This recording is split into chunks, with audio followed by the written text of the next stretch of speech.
Tonton video ini sampai selesai agar Anda tidak gagal paham.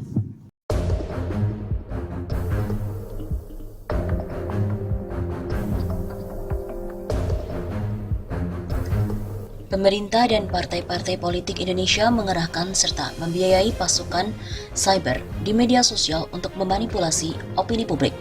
Demikian hasil penelitian para ilmuwan dari Universitas Oxford, Inggris baru-baru ini.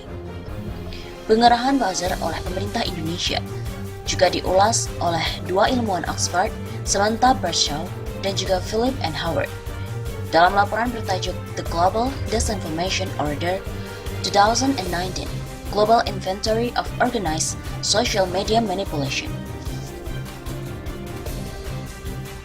Dalam laporan itu dibeberkan bahwa pemerintah dan partai-partai politik di Indonesia menggunakan buzzer untuk menyebarkan propaganda pro pemerintah atau partai, menyerang lawan politik dan menyebarkan informasi untuk memecah belah publik.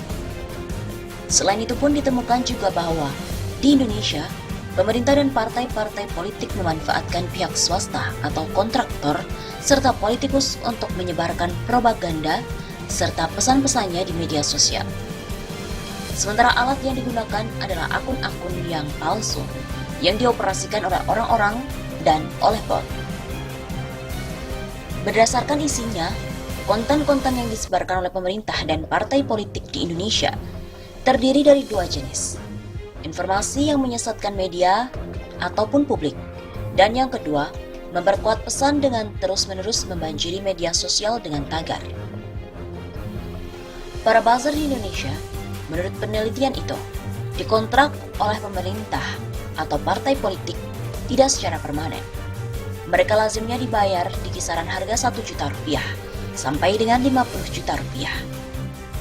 Di Indonesia, para buzzer ini bergerak di 3 media sosial utama, yaitu Facebook, Twitter, Instagram, serta di aplikasi pesan WhatsApp.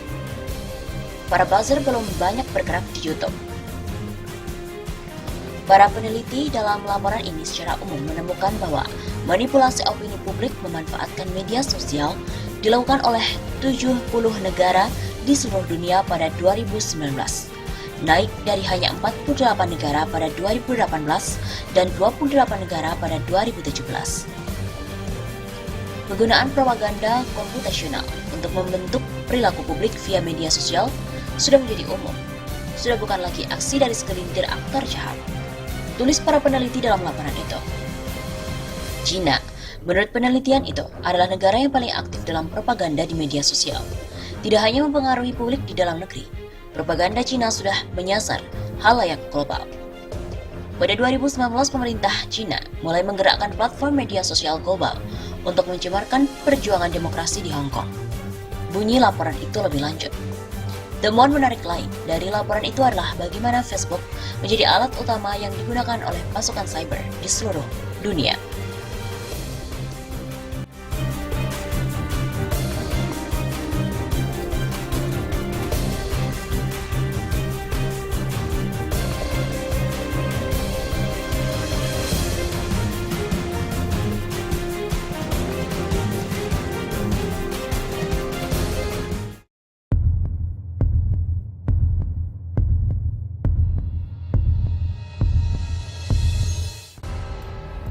Saatnya menertibkan buzzer.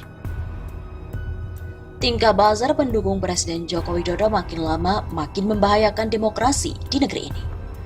Berbagai kabar bohong mereka sebarkan dan gaungkan di media sosial untuk mempengaruhi opini dan sikap publik. Para pendengung menjadi bagian dari kepentingan politik jangka pendek, mengamankan kebijakan pemerintah. Para pendengung itulah yang pertama kali menyebarkan kabar tentang ambulans berlogo pemerintah DKI Jakarta yang berisi batu saat unjuk rasa pelajar sekolah menengah atas pekan lalu. Terekam oleh Drone Emprit, aplikasi pemantau percakapan di dunia maya. Cuitan mereka itu lebih cepat, beberapa jam dibanding dengan akun resmi TMC Polda Metro Jaya. Sebagian di antaranya mengolok-olok Gubernur DKI Jakarta Anies Baswedan yang mereka perangi sejak pemilihan Gubernur DKI 2017. Belakangan, polisi menyatakan kabar itu tidak benar. Dalam kasus seleksi calon pemimpin Komisi Pemberantasan Korupsi dan juga revisi Undang-Undang KPK, para pendengung menyebarkan agitasi bahwa lembaga itu dikuasai oleh kelompok agama garis keras yang mereka sebut Taliban. Mereka menyebut Novel Baswedan, penyidik yang dikenal gigih mengusut berbagai kasus korupsi jumbo, sebagai antek khilafah. Ketika timbul dukungan kepada KPK, mereka menyerang para pendukung itu dengan memberi mereka label pendukung khilafah. Sesungguhnya, para buzzer ini adalah produk gagal dari era kebebasan berpendapat. Memanfaatkan kemampuan menulis, sebagian di antara buzzer Jokowi adalah bekas wartawan dan fanatisme pembacanya. Mereka mengemas kabar bohong sedemikian rupa sehingga terlihat benar. Kadang pun disertakan pula bumbu berdasarkan sumber intelijen. Diterpa arus informasi yang masif dari para pendengung yang saling menggaungkan pesan, para pendukung Jokowi yang tidak melakukan verifikasi ikut-ikutan mendukung sikap tersebut dan menghujat mereka yang berbeda pandangan. Para pendukung agaknya punya hubungan kuat dengan penguasa dan aparat negara.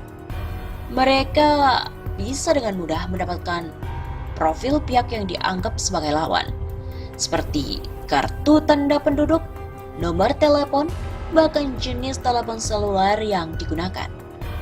Dukungan pemerintah kepada buzzer pun terlihat dengan pemberangusan akun-akun yang punya sikap berbeda, yang dituding menyebarkan kabar-kabar bohong. Kolaborasi para buzzer dengan aparat negara ini pada akhirnya memperkuat kartel kekuasaan yang memberangus kebebasan berpendapat dan berbicara. Presiden Jokowi harus segera menertibkan para buzzer yang sulit dipercaya keberadaannya. Tidak Presiden ketahui jika bukan dia yang mengendalikannya. Tanpa mereka pun Jokowi sebenarnya tak perlu khawatir terhadap berbagai serangan di media sosial. Meraih dukungan 55,5% suara pada pemilihan umum lalu, Jokowi punya pengikut setia yang sebenarnya siap membelanya di media sosial. Seandainya kinerja Jokowi dalam 5 tahun ke depan meningkat, terutama di berbagai bidang yang selama ini masih berponten merah, para pemilih niscaya akan terus membela Presiden. Pada era digital ini, tak salah jika seorang pejabat negara memiliki pasukan khusus di dunia maya untuk membantu pemenangan ataupun mempromosikan keberhasilan. Tapi ketika pejabat negara membiarkan pendengungnya ini bertindak lewat batas, sudah selayaknya kita mempertanyakan autentisitas kepemimpinannya.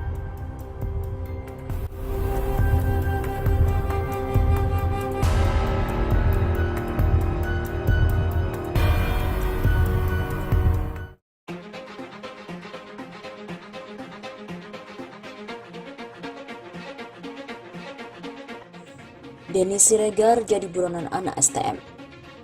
Di tengah ramai demonstrasi penolakan sejumlah pasal RKUHP yang dilakukan rombongan anak STM dari berbagai daerah, Denny Siregar kini menjadi buruan pelajar sekolah kejuruan itu lantaran cuitannya Denny di lini masa Twitter pada hari Rabu 25 September. Pria yang dikenal sebagai salah seorang pendukung utama Presiden Joko Widodo itu melontarkan ujaran dalam akun Twitter pribadinya bahwa anak-anak STM beringas jika berkumpul. Lain halnya saat sendiri akan diam saja. Kalau ngumpul beringas, sendirian kicep. Gitu katanya pengen ngerujak gue. Jambinya sisir tuh, berantakan. Kata influencer berdarah Batak gitu. Geram dengan ujaran itu, warganet balas hal senada yang mengatakan bahwa Denny Siregar juga hanya berani di balik keyboard dan justru menjadi ayam sayur ketika tampil di media televisi. Kalau di medsos gahar, giliran tampil TV kayak ayam sayur. Siapa tuh Denny Siregar? Ujar pengguna Twitter @idhamr78. Ada juga warganet bernama Wan Marajo melalui akun @tuanmarajo secara belak-belakan mengingatkan pria yang akrab disapa Densi itu untuk tidak mencari penyakit dengan merendahkan perjuangan anak-anak STM.